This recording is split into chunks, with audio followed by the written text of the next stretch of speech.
نصیب والے دیکھتے ہیں خواب میں حضور کو، مگر کسی نے جاگتے میں دیکھا حق کے نور کو۔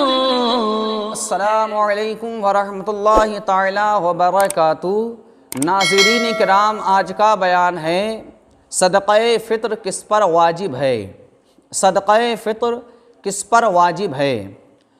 تو ہر مسلمان آزاد مالک نصاب پر، جس کی نصاب حاجت اصلیہ سے فارغ ہو، اس پر صدقہ فطر واجب ہے۔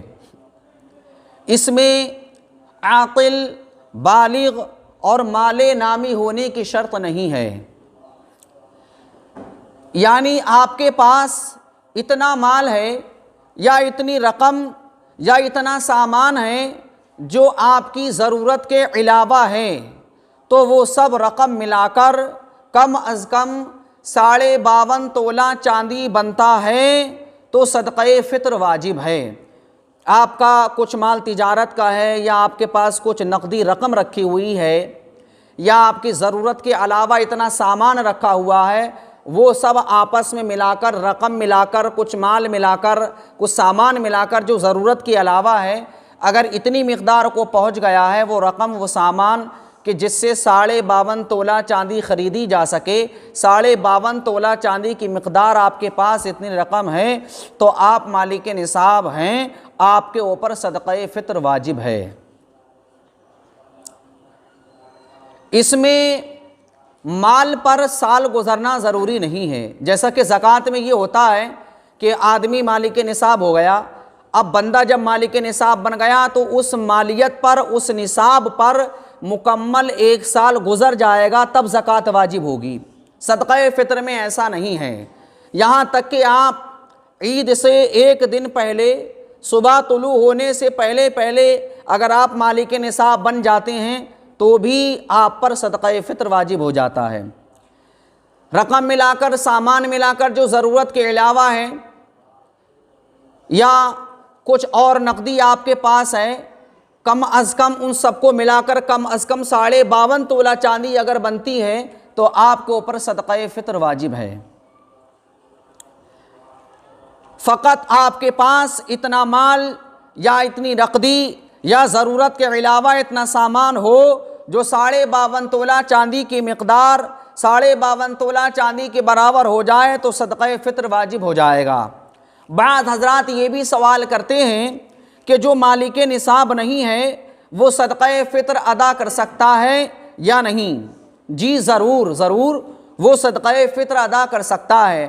جو مالک نصاب نہیں ہے، یعنی 52.5 تولہ چاندی کی مقدار اس کے پاس سامان یا پیسہ یا رقم نہیں ہے، تو اگر وہ صدقہ فطر ادا کرنا چاہتا ہے تو صدقہ فطر ادا کر دے، اور صدقہ فطر دینا بھی چاہیے، تاکہ جو فضیلت حدیث میں صدقہ فطر کی آئی ہے وہ فضیلت حاصل ہو جائے۔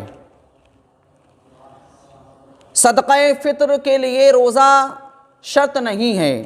بعض لوگ یہ خیال کرتے ہیں کہ صدقہ فطر تو وہ دے جس نے رمضان کے روزے رکھے ہیں۔ ایسا نہیں ہے، بالکل ایسا نہیں ہے۔ جس نے رمضان کے روزے نہیں رکھے ہیں اس کے اوپر بھی صدقہ فطر واجب ہے۔ مثلاً اگر کسی عذر کی وجہ سے، یا سفر میں جانے کی وجہ سے، یا مرض بڑھ جانے کی وجہ سے، بیماری بڑھ جانے کی وجہ سے، یا بڑھاپے کی وجہ سے روزہ نہیں رکھا، تو بھی آپ کے اوپر صدقہ فطر واجب ہے۔ روزہ نہیں رکھا ہے، جب بھی آپ کو صدقہ فطر ادا کرنا ضروری ہے، کیونکہ صدقہ فطر تو آپ کے ان چھوٹے چھوٹے بچوں پر بھی ہے جو آپ کے گھر میں ہیں۔ آپ کی ذمہ داری یہ ہے کہ آپ اپنی طرف سے اپنے چھوٹے چھوٹے بچوں کی طرف سے بھی صدقہ فطر ادا کر دیں، جبکہ جو چھوٹا بچہ ہے، نابالغ ہے، اس کے اوپر روزہ رکھنا ضروری نہیں ہے، روزہ اس کے اوپر فرض نہیں ہے، لیکن اس چھوٹے بچے کا بھی صدقہ فطر ادا کیا جائے گا۔ اسی طریقے سے کوئی مریض ہے، بیمار ہو گیا ہے، بڑھاپے کی وجہ سے روزہ نہیں رکھ پایا ہے، یا رمضان کے روزے ہی نہیں رکھے ہیں معاذ اللہ اس نے قصداً، پھر بھی اس کو صدقہ فطر ادا کرنا ضروری ہے۔ مرد مالک نصاب پر اپنے چھوٹے چھوٹے بچوں کی طرف سے صدقہ فطر ادا کرنا واجب ہے۔ اگر باپ نہ ہو تو دادا باپ کی جگہ ہے۔ اگر باپ کا سایہ سر سے اٹھ گیا ہے اور دادا زندہ ہے تو دادا جو ہے وہ باپ کی جگہ ہے۔ دادا کے لیے یہ ضروری ہے کہ دادا اپنے یتیم پوتے پوتی کی طرف سے صدقہ فطر ادا کر دے، کیونکہ دادا کو اپنے یتیم پوتے پوتی کی طرف سے صدقہ فطر دینا واجب ہے۔ ماں پر اپنے چھوٹے بچوں کی طرف سے صدقہ دینا واجب نہیں۔ ایک بندے کا صدقہ فطر 2 کلو 45 گرام گیہوں بنتے ہیں، یا اس کی قیمت دے دیں۔ گھر کا بڑا اپنے گھر کے تمام افراد کا صدقہ فطر جوڑ لے، کیونکہ ایک بندے کا 2 کلو 45 گرام گیہوں بنتے ہیں، اور گھر کے اندر 5 لوگ 6 لوگ 10 لوگ یا 8 لوگ یا 3 لوگ یا 4 لوگ ہیں، تو ہر بندے کا الگ الگ 2 کلو 45 گرام گیہوں 2 کلو 45 گرام گیہوں 2 کلو 45 گرام گیہوں ہر بندے کا الگ الگ نکال کر آپس میں جوڑ لیں کہ کتنا کلو گیہوں بنتا ہے، گیہوں دے دیں یا اس کی قیمت ادا کر دیں۔